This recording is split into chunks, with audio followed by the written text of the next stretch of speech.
Hello everyone, मैं आपसे अपने आरआरबी पीओ में जो मेरी इंटरव्यू थी पैनल 6 में बिहार के लिए, उसकी अपने एक्सपीरियंस शेयर करना चाह रही हूँ।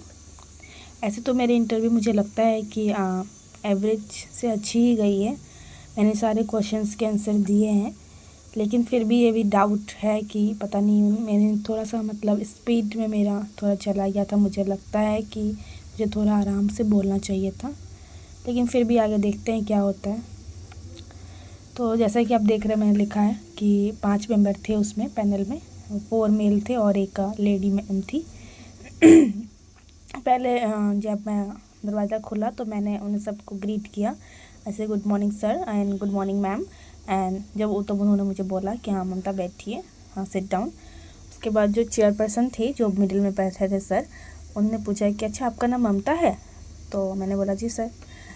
फिर उन्होंने वापस से मुझसे क्वेश्चन किया कि आप कहाँ से हो? तो मैंने बताया कि जी सर मैं आसाम से हूँ, और लेकिन मैं अपने ग्रेजुएशन मैंने यहीं से की है, पटना से। तो मैं अभी काफ़ी समय से पटना में ही हूँ। तो उसके बाद फिर उन्होंने बोला कि आपकी एजुकेशन बैकग्राउंड क्या है, और फिर मैंने बताया कि मैंने बीबीएम किया है और कब आपने किया है और इतना समय क्यों लगा। तो मैंने सब अपने एक्सप्लेन किया। मुझे लगता है कि वो सेटिस्फाई हुए होंगे, लेकिन फिर भी थोड़ी सी मुझे डाउट है कि पता नहीं उन्हें कैसा लगा होगा मेरा आंसर। फिर उन्होंने क्वेश्चन किया, एक सिचुएशनल क्वेश्चन दिया कि आप यहाँ से नहीं हो तो आप इनके गांव में आपको अगर लोकेशन मिलता है, गांव में जॉब मिलती है, तो आप कैसे कर पाओगे, आपके पर्सनल प्रॉब्लम क्या होंगे। वहाँ के लोगों के बात तो मुझे थोड़ा सा कन्फ्यूज़न हो गया था। तो मैंने ये बोल दिया कि वहाँ के लोगों में, जैसे गांव में, मैं गांव से ही बिलोंग करती हूँ, मेरे जो घर है वो भी एक विलेज एरिया ही है। तो मैं वहाँ पे लोगों की प्रॉब्लम को समझती हूँ, क्योंकि मैंने देखा है कि वो लोग बहुत सारे स्कीम्स आते हैं, समझ नहीं पाते हैं। तो ये मुझे लगता है कि मैं थोड़ी कंफ्यूज हो गई थी, क्योंकि उन्होंने मुझे पर्सनल मेरे क्या प्रॉब्लम होंगे वो मुझसे पूछा था, लेकिन मैं यहाँ पे वहाँ के लोगों की प्रॉब्लम को बताने लगी। तो फिर सर ने मुझे टोका बीच में कि नहीं नहीं, आप अपने पर्सनल प्रॉब्लम बताइए कि आपको क्या प्रॉब्लम होगी। तो फिर मैंने बताया कि सर मुझे थोड़े से एडजस्ट करने में प्रॉब्लम हो सकती है, लेकिन फिर भी मैं बहुत इजीली रहती हूँ, मैं मतलब कोप कर लूँगी, मैं एडजस्ट कर लूँगी। तब फिर वो उन्होंने बोला हाँ हाँ ये ठीक है।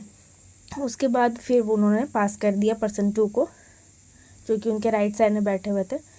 तो उन्होंने बोला, उनका बिहेवियर मुझे काफ़ी फ्रेंडली लगा।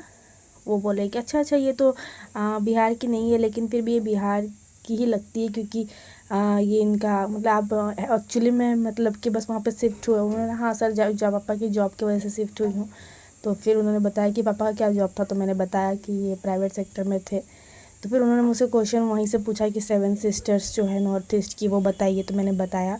फिर एक क्वेश्चन तो ये था, और दूसरा क्वेश्चन ये था कि वो एक वहाँ के जो अभी आपके वहाँ पे जो 7 सिस्टर्स है, वहाँ पे 2 ऐसे कौन से जगह है जहाँ भी मतलब अशांति फैली हुई है। तो मैंने बताया एक नागालैंड में हुआ है ऐसा, और दूसरा मैंने बताया कि जो मणिपुर वाला केस था, वो मैंने दोनों एक्सप्लेन किया।